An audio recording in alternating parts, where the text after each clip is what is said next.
Bonjour le Congo. L'actualité du Congo par des journalistes correspondants à travers le pays.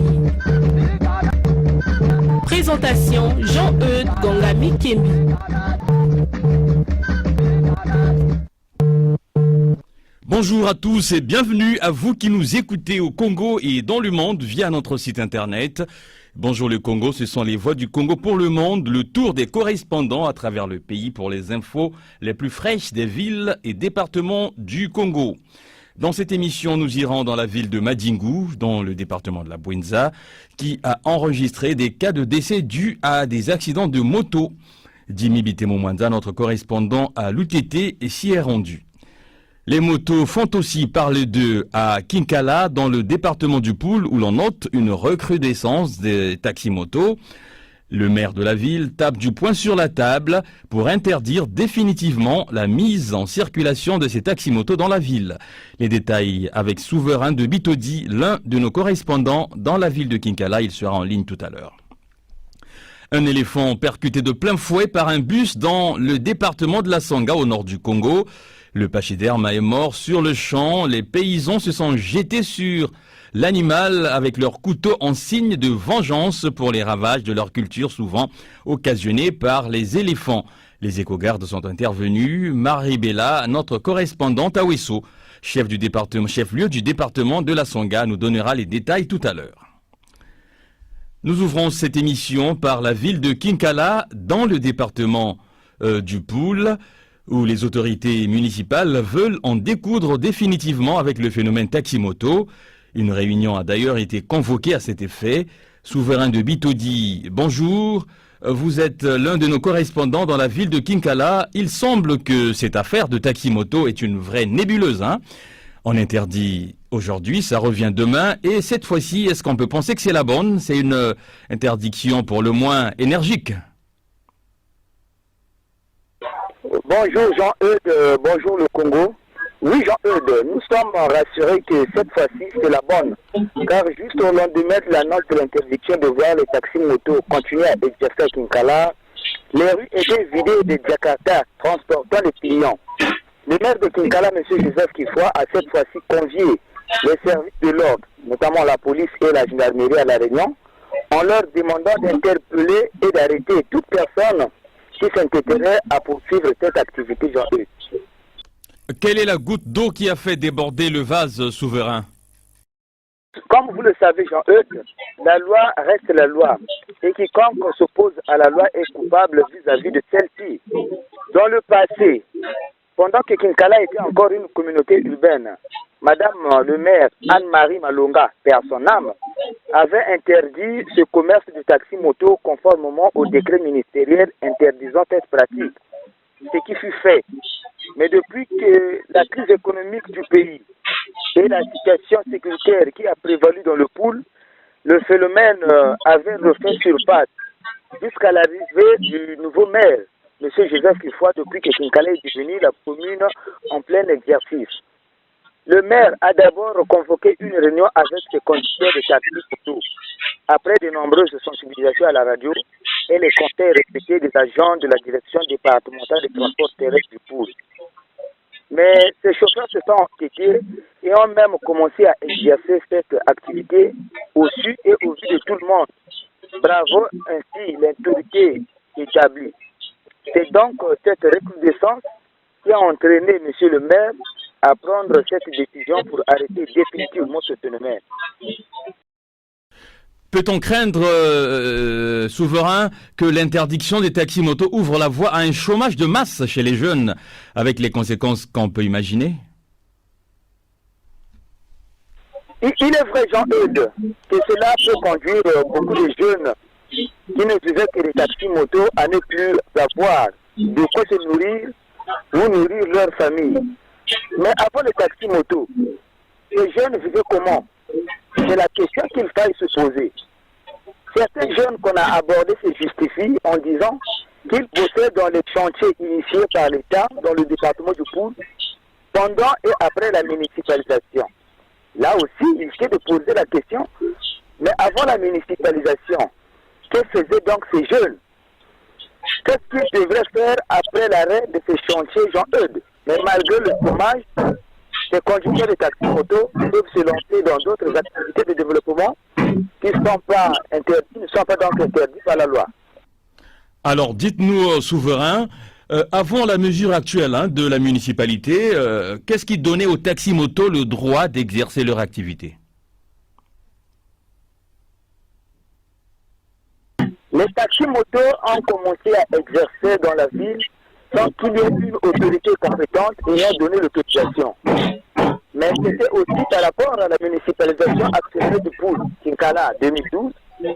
Les routes étaient faites, mais il n'y avait pas encore de taxi-voitures pour assurer le transport urbain. Et comme la nature a horreur du vide, les jeunes qui avaient les Jakarta se sont lancés dans cette activité.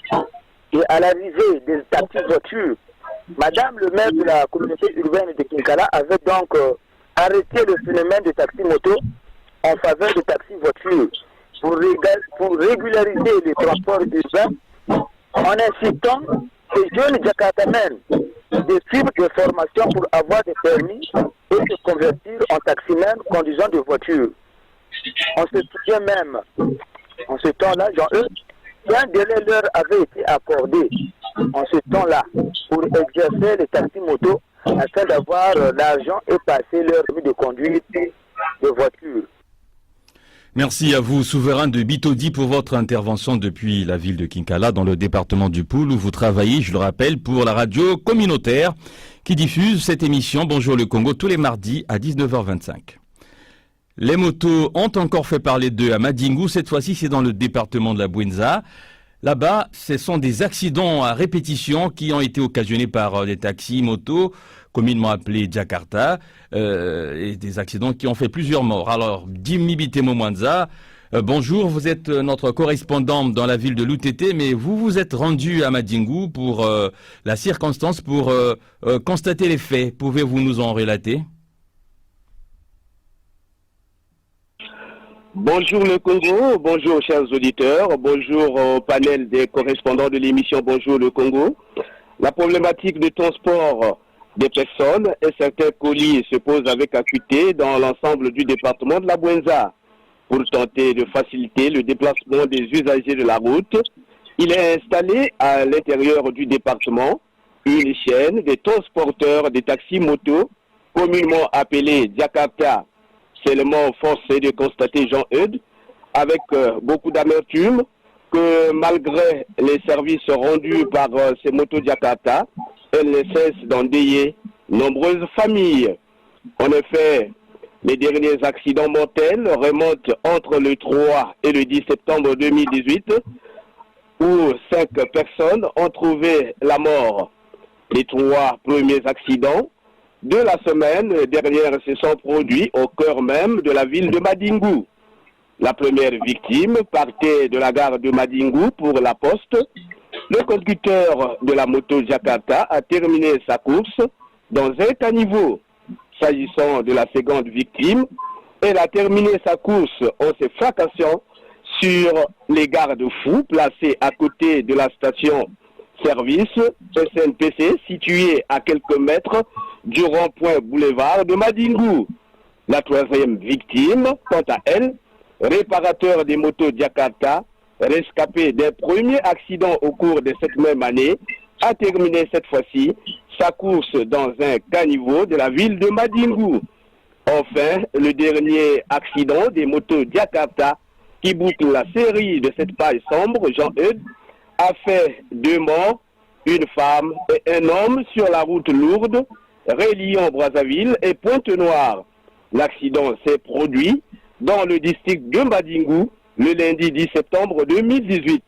Notons qu'après les différents constats faits par la police de la place, les 4 corps sans vie ont été déposés à la morgue de Madingu et le 5e placé à la morgue de Lutete sous le signe du chagrin et de la tristesse des citoyens. Jimmy, est-ce que l'on peut parler de... oui, est-ce que vous pouvez nous dire plutôt les accidents de moto qui sont en fait de plus en plus décriés dans la Bouenza, quelles en sont les causes?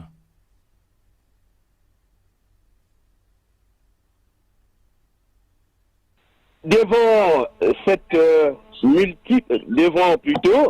multiples accidents de circulation enregistrés par les taxis motos dans l'ensemble des districts, communautés urbaines et pourquoi pas villages du département de la Bouenza, l'on peut noter plusieurs causes.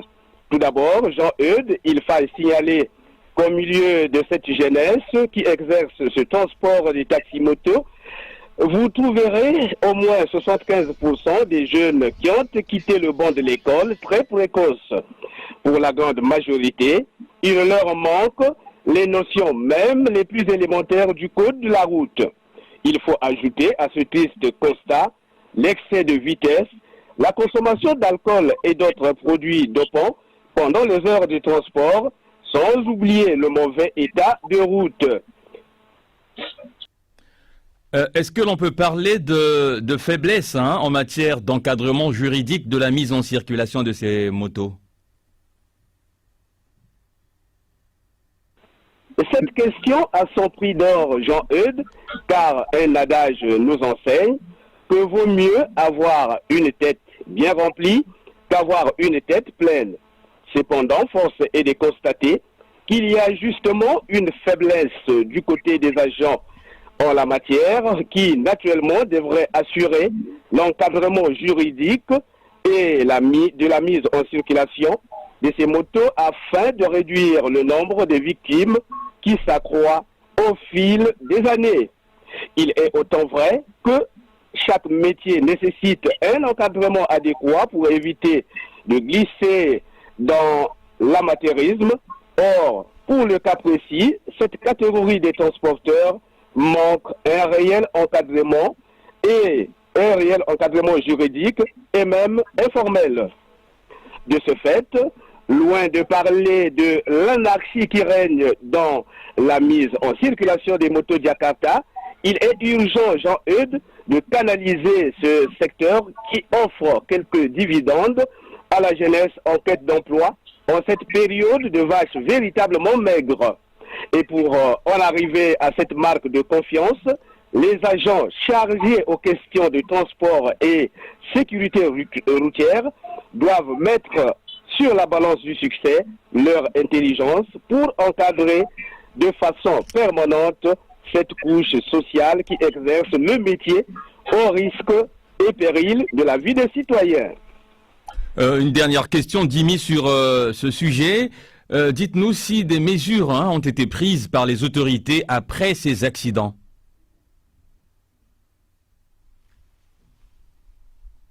Suite à cette mosaïque d'accidents de circulation orchestrés par les motos Jakarta, les autorités locales ne cessent de conscientiser les différents acteurs de la chaîne des transporteurs des motos Jakarta.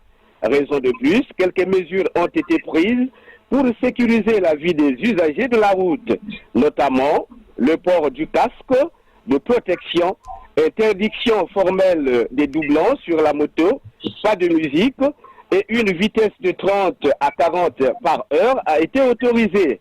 Seulement, ces mesures qui donnent lieu à garantir la sécurité des usagers de la route semblent être foulées aux pieds par certains civiques.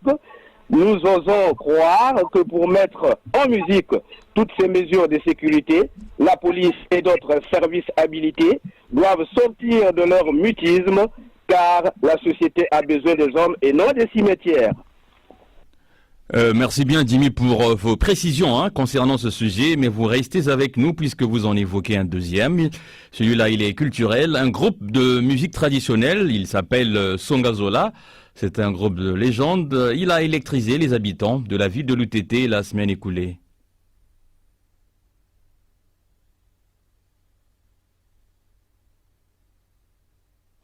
La fin de la semaine dernière a été marquée par la descente du groupe Songazola de Brazzaville à Lutete. En effet, ce groupe redouté par le rythme, la cadence et surtout par ses danses, est arrivé le week-end dernier dans la ville de Lutete pour redynamiser l'antenne locale Songazola et par la suite présenter également un spectacle inédit au public venu très nombreux des 4 coins de la ville de l'UTT. Notons que le groupe Songazola a été renforcé par l'antenne de l'UTT. Le week-end était riche en couleurs.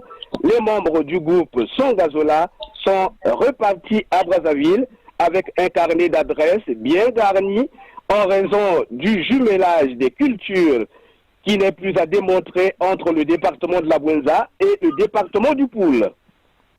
Vous écoutiez à l'instant la voix de Jimmy Bitemo-Mwanza, notre correspondant dans la ville de l'UTT. Merci Jimmy. Je rappelle à nos auditeurs que vous êtes journaliste à la radio rurale qui diffuse d'ailleurs ce programme tous les mercredis à 10h et les vendredis à 11h30. À bientôt Jimmy. Destination à présent le nord du pays, notamment la ville de Ouesso dans le département de la Sanga, où un gros bus de transport en commun a percuté la semaine dernière un éléphant mâle qui tentait de traverser la chaussée. L'animal a succombé sur place, près d'un village appelé Ignoli, situé à 5 km de la rivière Mambili-Yengo. Marie-Bella, vous êtes notre correspondante. Bonjour d'abord. Pouvez-vous nous relater les circonstances de cet accident ? Bonjour Jean-Eudes et bonjour à tous les auditeurs de l'émission. Le jeudi 6 septembre dernier, le bus Océan du Nord qui revenait d'Ifondo en partance pour Brazzaville a percuté de plein fouet aux environs de 22h un éléphant mâle. Les faits se sont produits au village Ignoli, situé à 5 km de la rivière Mambili-Yengo. L'animal provenait du côté du parc Odjala-Kokwa et voulait traverser le goudron pour, sans doute, continuer à savourer la luxuriante forêt équatoriale. C'est dommage pour ce tachyderme dont la vie s'est arrêtée net. Que s'est-il alors passé après l'accident, Marie? À quoi a-t-on assisté? Certains habitants alentours pris de panique ont appelé les éco-gardes. D'autres, par contre, se sont jetés sur la viande de l'animal. À l'arrivée des éco-gardes, une discussion est née entre eux et les villageois qui voulaient à tout prix s'emparer de la viande de l'éléphant. Les éco-gardes sont alors parvenus à enterrer ce qui restait du gigantesque animal, bien entamé par les villageois qui ont trouvé la une occasion de venger la destruction de leur culture occasionnée par les éléphants.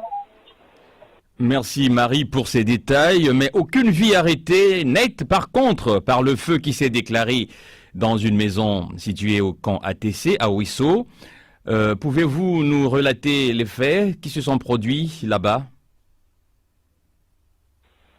En effet, Jean-Eudes, la ville de Ouesso a été alarmée par des sirènes des véhicules de secours qui se dirigeaient à grande vitesse vers le camp de ATC où un incendie s'est déclaré en mi-journée aux environs de 13h précisément. C'est une maison qui s'est enflammée dans ce camp. Des secours ont été mobilisés, Marie, pour venir à bout de ce feu. Il s'agit donc de l'intervention des sapeurs-pompiers, c'est bien cela? À l'arrivée des sapeurs-pompiers, malheureusement, tout était quasiment consumé par les flammes. C'est donc dommage que rien n'ait pu être récupéré. Tout le contenu de la maison était réduit en cendres. Les sapeurs-pompiers avaient tout de même pu maîtriser le feu. Aucune perte en vie humaine n'est à déplorer, aucun brûlé non plus. Alors, venons-en aux causes, Marie, de cet incendie. Qu'est-ce qui est à l'origine de ce feu? Les causes de l'incendie ne sont pas toujours élucidées. Il faut tout de même souligner que dans cette maison, avant l'incendie, se trouvait un enfant de moins de 9 ans qui, selon les témoins, a pu en sortir en voyant les flammes se propager. Les parents, eux, étaient sortis pour leur lieu de travail habituel. Ils ont du reste pu obtenir le soutien des gens de bonne foi qui leur ont apporté que dons. Qui leur ont apporté quelques dons. Merci bien. Marie-Bella, correspondante de Bonjour le Congo dans la ville de Wesso, c'est au nord du Congo, dans le département de la Sangha. Marie, journaliste à Radio Béni, une radio qui diffuse l'émission Bonjour le Congo tous les mercredis à 9h. Dernier virage de cette émission, la ville de Dolisie, la 3e du Congo, où la semaine dernière a été marquée par l'évasion d'un chimpanzé qui était gardé en captivité au domicile d'un citoyen de la ville. Bonjour Yves Makaya-Monton, vous êtes notre correspondant dans la ville de Dolisie. Pouvez-vous nous replonger dans cet événement plutôt rocambolesque? Bonjour Jean-Eudes, bonjour chers auditeurs de l'émission Bonjour le Congo. Benjamin, c'est son nom. La quinzaine révolue, le primate s'est échappé le lundi 3 septembre 2018 dans les coups de 15 heures, trompant assurément la vigilance de ses propriétaires. La scène se déroule au quartier Petit Zanaga, précisément à côté de l'école Marcel Ongombe. La panique, Jean-Eudes, est alors totale, car voir un chimpanzé de cet âge en liberté, et surtout en pleine ville, relève de l'extraordinaire. Les curieux tenaient à vivre la scène en direct, tandis que les peureux mieux, disant, les prudents cherchaient refuge où ils pouvaient.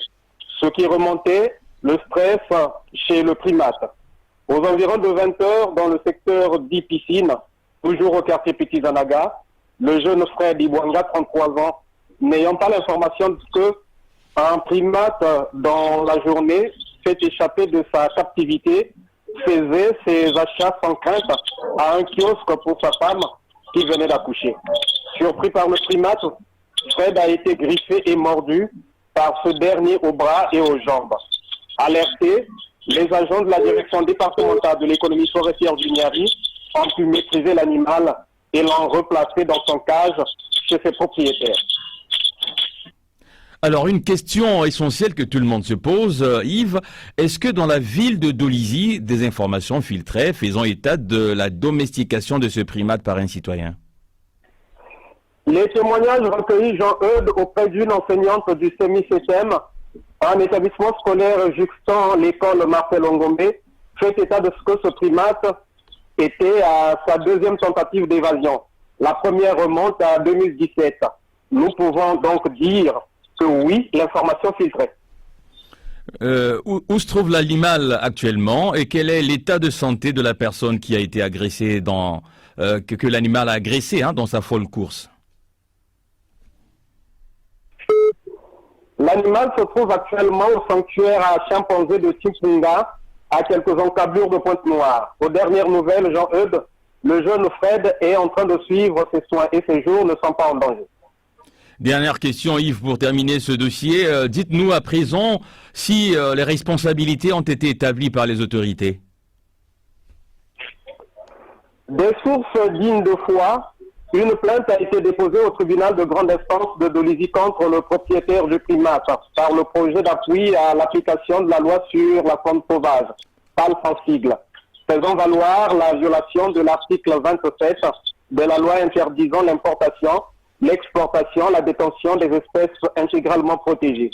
Déjà Jean-Eudes, en septembre 2013, 2 Dolisiens, dont un militaire, avaient été présentés devant la justice suite à une plainte déposée par le projet PALPA. Le chef d'accusation était la détention illégale d'un mandril chacun, une espèce intégralement protégée. Grand merci à vous Yves Makaya-Monton pour votre intervention depuis la ville de Dolisie où vous travaillez, je le rappelle, pour le compte de la radio RCDN. Je rappelle que votre radio est partenaire de ce programme qu'il diffuse tous les mardis à 9h, la fréquence 95 MHz. La réalisation technique de cette émission était assurée par Dubrin Brunel, webmaster et communication pensée à Kayagoma. Ce programme peut être réécouté en podcast sur notre site internet www.groupecongomedia.com, média avec un S, dans la rubrique productions audiovisuelles, production radio, ou en cliquant sur l'onglet Bonjour le Congo. Si vous souhaitez contacter notre équipe de production, un numéro de téléphone et WhatsApp, le 06 512 54 97 précédé du 00 242 pour ceux qui sont hors du Congo. Une boîte mail, bonjour le Congo, tout attaché, @gmail.com. Nous disons un grand merci à Mexan Malonga qui nous a écrit pour nous féliciter. J'ai découvert votre programme et j'en suis ravi, dit-il. Merci bien à vous, Mexan Malonga. Merci pour vos encouragements. Merci aussi à vous qui nous écoutez sur l'ensemble des radios partenaires à travers le Congo et sur le site internet. Au revoir et à très bientôt. C'était Bonjour le Congo. L'actualité du Congo par des journalistes correspondants à travers le pays. Présentation Jean-Eudes Gongami Kembi.